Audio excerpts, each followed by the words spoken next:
अस्सलामुअलैकुम रहमतुल्लाहि व बरकातुहू। औज़ु बिल्लाहि मिनश्शैतानिर्रजीम बिस्मिल्लाहिर्रहमानिर्रहीम। व नुनज़्ज़िलु मिनल कुरानि मा हुवा शिफ़ाउन व रहमतुल लिल मोमिनीन। अल्लाह रब्बुल इज़्ज़त फरमाते हैं कि मैंने कुरान को नासिल किया, इसके अंदर शिफा है मोमिनों के लिए। आइए मेरे मोहतरम भाइयों, आज मैंने आमिलीन, दम करने वाले और रुकिया करने वालों के लिए एक मैं बहुत अहम नसीहत करने लगा हूँ, ख़ासकर जितने भी मालिज हैं और दम करने वाले हैं।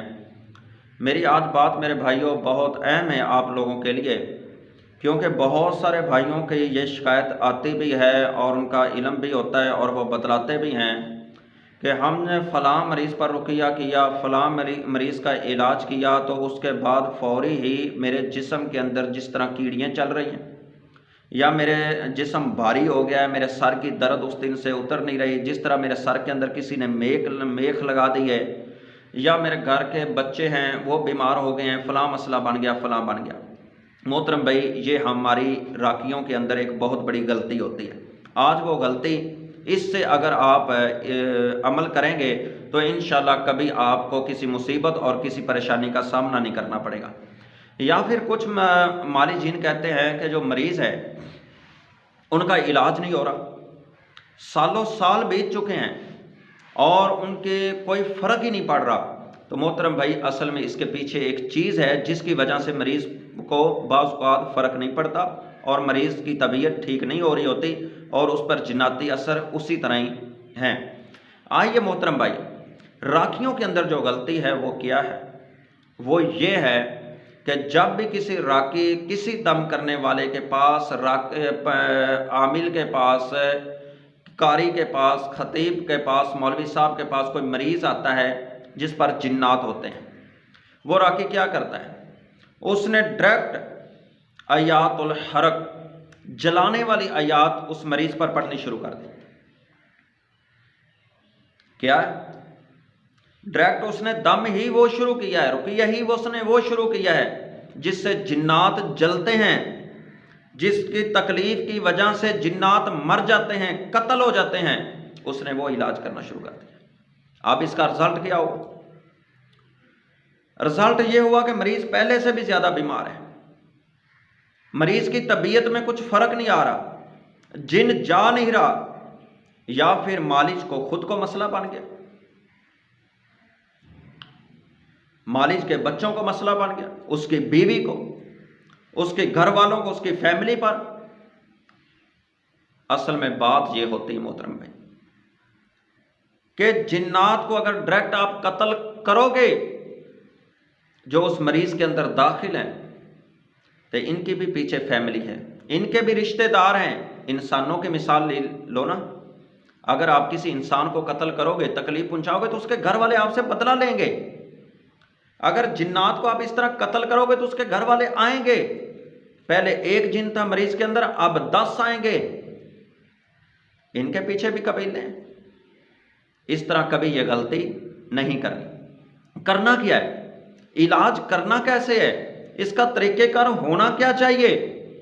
आइए मोहतरम भाई, सबसे पहले आपके पास मरीज आता है, इस मरीज को आपने इसको वज़ू करवाएं, इसको पहले तौहीद की दावत दें, दीन की दावत दें, इसको इस बात पर नसीहत करें कि मेरे भाई नमाज की पाबंदी करनी है। नमाज पढ़ने वाला मुसलमान है, जो नमाज नहीं पढ़ेगा वो तो काफिर है। बेनमाज आदमी तो मुसलमान ही नहीं है, तो उस पर यह कुरान असर कैसे करेगा? उसको नमाज की तरफ लाएं और उसको इस बात की नसीहत करें कि घर के अंदर गाना और फिल्म और ड्रामा ना चलने दें, क्योंकि जो इस घर के अंदर गाना और फिल्म चलता है उस घर के अंदर शयातीन आते हैं, यह शयातीन की ग़ज़ा है। इस बात से मना करें। औरत है तो उसको इस बात पे पाबंद करें कि आप पर्दे की पाबंदी करें। मर्द है तो उसने सोना पहन रखा है, सोने की अंगूठी, तो उसको इस बात से मना करें कि रसूलुल्लाह सल्लल्लाहु अलैहि वसल्लम ने मना कर दिया, मर्द पर यह हराम है। हराम खाने से उसको बचाएं कि मेरे भाई अगर आपका कारोबार हराम है, जिसके अंदर सूद की कमाई है या किसी हराम तरीके से आपके घर के अंदर पैसा आ रहा है, तो इससे बचें। आप रिज़्क़े हलाल अपने घर के अंदर लाएं। उसके घर के अंदर अगर तस्वीरें हैं तो उसको बोले मेरे भाई, जिस घर के अंदर तस्वीर हो किसी जानदार चीज़ की, उस घर के अंदर रहमत का फरिश्ता नहीं आता। नसीहत करें पहले, ये मरीज़ के लिए नसीहत है। और भी दीन की उसको मुकम्मल शरीयत का पाबंद बना दीजिए। दूसरे नंबर पर फिर उस मरीज़ को अपने सामने बैठाएं, सामने बैठा करके उसको वज़ू करवाएं, खुद वज़ू करें, और उसके बाद आप जिन्नात को मुखातिब करके आप नसीहत करें। अगर तो वो इश्क की वजह से जिन आया है, जिन्नी आई है मर्द पर या लड़की पर, तो उसको इस बात पे मुतमिन करें, उसको बात समझाएं, कुरान सुनाएं, कुरान की आयात पढ़ के उसको सुनाएं कि मेरे भाई जना एक जुल्म है और जना एक बुरा जुर्म है और जानी आदमी के लिए जहन्नम है। उसको डराएं और जालिम का अंजाम बतलाएं उसे। अगर इश्क की वजह से आया तो बतलाएं मेरे भाई आपने इश्क क्यों किया। अगर तो इस लड़की ने या इस लड़के ने आपसे इश्क किया, आपकी दोनों तरफ से इश्क है, मोहब्बत है, प्यार है, तो ये हराम है। इश्क करना हराम है, ये मोहब्बत करना हराम है। एक इश्क वाली मोहब्बत होती है जिसमें बुराई की जाती है, वो मोहब्बत इश्क हराम है। अगर आपके साथ ये लड़की मुतमिन नहीं है, उसको तो तकलीफ है, वो तो नहीं चाहती, अगर आप इसके साथ इश्क कर रहे हैं तो ये जुल्म भी है, गुनाह भी है। उसको ये समझाएं कि आप जुल्म कर रहे हैं उसके साथ, वो तो राजी नहीं है। दूसरा, आप जना कर रहे हैं, बदकारी कर रहे हैं, बुराई कर रहे हैं। ये उसको वाज़ो नसीहत करें। अगर मैं ये बातें आपको समझाऊं तो बात लंबी हो जाएगी, बहरहाल मैं आपको इशारा देता जा रहा हूं। अगर ये जिन जुल्म की वजह से आया है, मसलन के बाज़ का रसूलुल्लाह सल्लल्लाहु अलैहि वसल्लम ने बतलाया कि किसी जगह पे उतरना है तो अल्लाह का नाम लेना है, द्वार से छलांग मारनी तो बिस्मिल्लाह पढ़नी है, वाशरूम जाने की दुआ पढ़नी कि अल्लाह खबीस जिन्नों और खबीस जिन्नियों से मैं तेरी पनाह पकड़ता हूँ। इसका क्या है कि वहाँ पे जिन्न होते हैं, द्वार के नीचे जिन बैठा, आप ऊपर छलांग मारेंगे, वो आपसे बदला लेंगे, जुल्म करेंगे आप इन पे। हमाकत होती है इनके अंदर, इन जिन्नात के अंदर जहलियत होती है। इनको समझाएं मेरे भाई, जिन इंसान को नज़र नहीं आता, इंसान की अपनी रैश थी, उसने छलांग मार दी है तो आप उस पर जुल्म कर रहे हैं, उसको पता नहीं था। अगर उसको पता भी था तो उसका अपना घर था। जिन्नात के लिए रैश तो नहर के किनारे हैं, दरिया के किनारे हैं, कब्रिस्तान है, गैर आबाद जगह है, आप उसके घर में थे क्यों? ये फिर भी इंसान का हक था। अगर इंसान को पता ही नहीं इस बात का कि आप नीचे थे, आपको ये तकलीफ पहुंची, तो आप उस पर जुल्म नहीं कर सकते। उसको जालिम का अंजाम बतलाएं, कुरान पढ़ें, हदीस उसको समझाएं जिन्नात। अगर सहर की वजह से, जादू की वजह से जिन्नात आया है तो उसको यह भी बतलाएं कि मेरे भाई जादू करना कुफर है, जादू करने वाला काफिर है, जादू करने वाला कभी कामयाब नहीं होता। उसको समझाए कि जादूगर आपको भेज दिया उसने तो चंद पैसे ले लिए, आप तकलीफ में। सिर्फ वजाहत से लंबी बात हो सकती है, उस वक्त कुरान के दलाल से, हदीस के दलाल से जादू के बारे में उसको बतलाएं कि कुफर है, हराम है, जादू करने वाला कभी कामयाबी हासिल नहीं कर सकता। हसद की वजह से जिन आया तो उसको ये बात समझाएं कि भाई हासिद बंदे का अंजाम ये है। अपने बाप अबलीस की तरफ देख लें, उसने आदम का हसद किया, आज उसका अंजाम देख लें। छिपकली ने इब्राहिम का हसद किया, उसका अंजाम देख लें। सैयदना यूसुफ अलैहिस्सलाम के भाइयों ने सैयदना यूसुफ का हसद किया, यूसुफ के भाइयों का अंजाम देख लें। अल्लाह ने इतनी गुर्बत ले आए उनके घर में कि उनको तोड़े दिए हाथ में और यूसुफ के दरवाजे पे तोड़ भेज दिया। ये हसद का अंजाम है। इसलिए उसको दीन की बात समझाए। इसके बाद समझाने के बाद उस पर रुकिया है आमा करें, दुआएं करें। अगर जिन फिर भी नहीं गया और उसको मरीज़ को 1 हफ्ते के लिए छोड़ दें, मरीज़ नमाज पढ़े, अस्कार की पाबंदी करे, नमाज और तहज्जुद की पाबंदी करवाएं, मसनून अस्कार की पाबंदी करवाएं। हफ्ते बाद फिर मरीज़ पे रुकिया करें। अब आयातुल शिफा पढ़ें, हफ्ते बाद फिर रुकिया करें।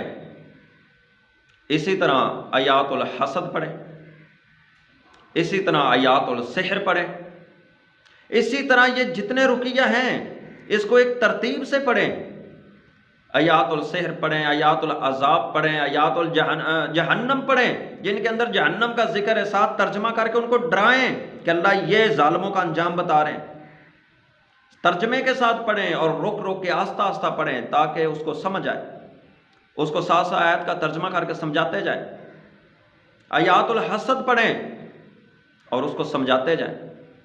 आयातुल शिफा पढ़ें, आयातुल जहन्नम पढ़ें, जन्नत पढ़ें। जिन आयात के अंदर अल्लाह ने जन्नत का जिक्र किया है, मोहतरम भाई, इस तरह आप तरतीब से पढ़ेंगे तो फिर अगर जिन फिर भी नहीं जाता, फिर आप आयातुल हरक पढ़ें, जलाने वाली आयात पढ़ें और उनको जलाएं। जलाने के तो बहुत आसान आसान तरीके भी हैं, 2-3 मिनट के अंदर भी जिन तो जलाने का बहुत मुजरब तरीके हैं।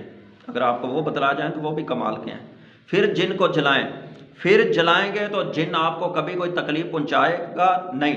अगर वो जिस्म के अंदर जिन है वो जल जाएगा तो उसके घर वाले, उसकी फैमिली वाले आपसे आके बदला नहीं लेंगे, हदीस पे अमल हो जाएगा।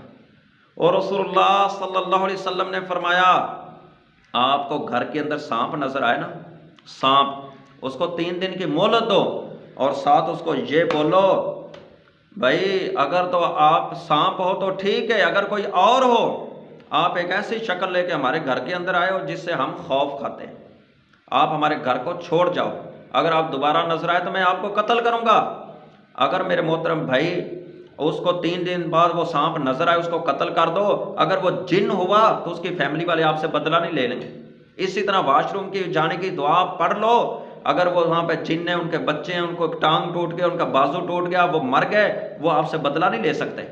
ये हिकमतें हैं, ये बाउंड्री हैं, अल्लाह ने इनकी लगा दी हैं।